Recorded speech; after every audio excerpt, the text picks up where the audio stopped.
D'abord, c'est formidable quand on arrive, il y a une espèce de végétation, de luxuriance de la végétation, le calme.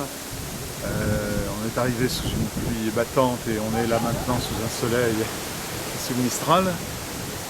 Donc déjà la nature elle-même est très, très riche et puis le lieu est tellement, comment dirais-je, chargé d'histoire et d'une histoire qui n'est pas une histoire antique mais qui est une histoire récente, que c'en est vraiment intéressant et impressionnant. C'est très excitant de remettre ses pas dans les pas de prédécesseurs sympathiques et illustres.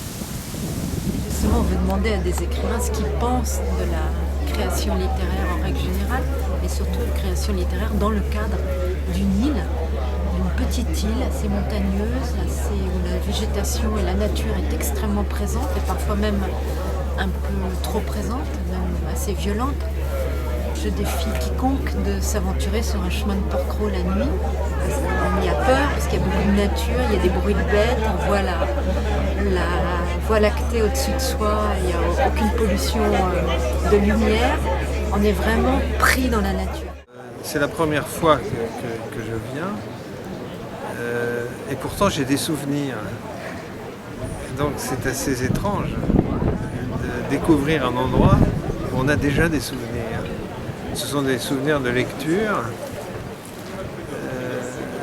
d'écrivains qui sont venus ici et qui ont parlé de Porquerolles, comme naturellement Jean Paulhan ou Marcel Arland, qui sont des écrivains que j'aime particulièrement, surtout Marcel Arland. Et voilà, donc c'est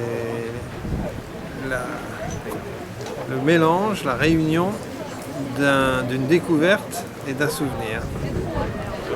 On dit ça de tous les pays étranges, on dit quel est l'esprit du lieu, mais c'est vrai qu'il y a des lieux angoissants. Et Porquerolles est un lieu très apaisant, alors que c'est une île, un isolement, un lieu de guerre. C'est un lieu de refuge pour tous les bateaux. Pendant le débarquement de 1944, ça a été un lieu de bataille. Et pourtant, c'est devenu maintenant un lieu de bonheur et un lieu de plaisir et un lieu de poésie. Comment vous expliquez ça? Alors c'est vrai qu'il y a un esprit, puis alors en plus de ça, à Porquerolles, il y a eu beaucoup d'écrivains parisiens qui sont venus et qui ont marqué leur empreinte dans l'île, qui fait que maintenant, Paris devient la banlieue de Porquerolles et que beaucoup de Parisiens viennent passer le week-end ou presque à Porquerolles. Et ça marque aussi l'esprit, c'est un lieu où on vient là pour la beauté, pour le plaisir, alors que c'était considéré au XIXe siècle comme un lieu de tristesse et d'angoisse. Ça s'est transformé en lieu de beauté, de plaisir et d'échange. Porquerolles est multiple. Il y a des îles dans l'île. Il y a des endroits tellement différents, d'une nature tellement changeante. Si on va au barrage, c'est pas la même atmosphère du tout qu'au Manoir, ce qui n'est pas du tout la même atmosphère qu'à la Palue. Et à Portmont, c'est encore autre chose. Ce sont d'autres sentiments de la nature.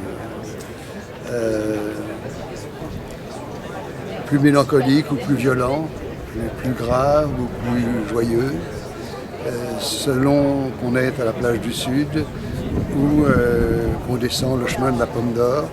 Et à ce moment-là, la nature est immense et vaste. Par moments, on a ce sentiment énorme.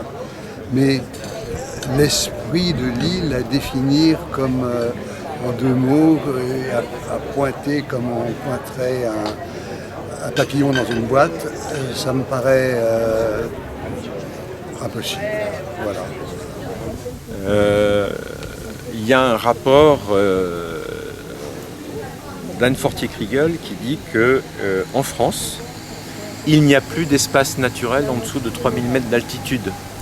Tout a été aménagé par l'homme. Et ça veut dire que finalement, ce qu'on appelle les éléments naturels, ce sont ni plus ni moins ce que nous ont légué nos ancêtres. Donc la nature et la culture sont deux concepts mais d'un même ensemble. Et ben voilà, ce que j'apprécie dans cette rencontre, c'est que justement le fait d'avoir du temps pour parler avec des confrères. Parce que d'habitude, quand on écrit évidemment on est seul, quand on rencontre rarement ses collègues, si je peux dire, parfois dans des salons, dans des rencontres, mais tout ça est toujours un peu une course contre la montre. Et ici à Porquerolles, on a 2 jours ensemble et au hasard des petits déjeuners, des promenades ou des conférences, on a l'occasion d'approfondir ce dialogue qu'on a avec les autres.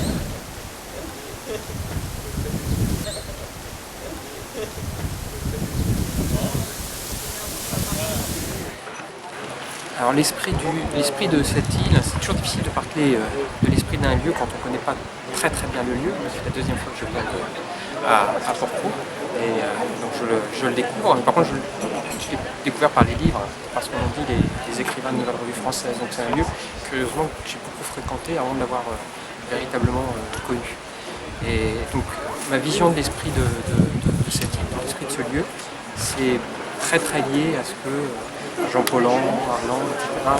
en ont dit, que ça s'est prolongé de cette façon-là. Donc c'est un esprit assez sauvage, c'est un esprit assez fantastique aussi. C'est-à-dire que c'est une expérience à la fois très directe, un peu ludique, même dans la dureté, même dans quelque chose d'assez austère, mais assez ludique malgré tout, à la façon dont Jean Paulhan prenait à la fois la nature et la littérature. Et au fond, il n'y avait pas vraiment de différence entre les deux pour les écrivains. NRF, on associe à quelque chose de très parisien, alors que c'est tout l'inverse en réalité. Et ces gens-là venaient ici si fréquemment, c'était pour affirmer ça aussi, et être dans une grande familiarité avec la nature. La culture a vraiment toute sa place dans un parc national comme Porquerolles, parce que les parcs nationaux préservent non seulement le milieu naturel, toute la biodiversité, etc., mais aussi tout ce qui est identité, patrimoine, culture. Donc l'île est préservée pour sa qualité naturelle, mais aussi pour sa qualité humaine, pour son histoire, pour son patrimoine et pour sa culture, dont une manifestation comme aujourd'hui en est le témoin. L'esprit de l'île est intemporel à condition d'avoir des relais qui comprennent ce qu'il faut transmettre. Et ce relais peut être assuré par des gens passionnés, et je pense aussi des gens qui de préférence habitent sur cette île. Car c'est une île, comme vous le voyez, assez sauvage, avec très peu d'habitants. Et si on fait que d'être de passage, il est plus difficile de comprendre à la fois le bonheur qu'elle représente et les grandes difficultés et le mystère qu'elle a, parce que c'est une île qui est un peu étouffante pour l'humain. Il y a des collines, il fait souvent très sombre l'hiver et il y a souvent des très mauvais temps. On est très peu nombreux, il n'y a pas d'école, il n'y a même pas de bistrot où on peut boire un café. Et donc on est vraiment devant la solitude et devant soi-même. Et donc l'esprit de l'île, c'est un petit peu de retrouver la force de rester ici grâce à ce qu'elle nous inspire.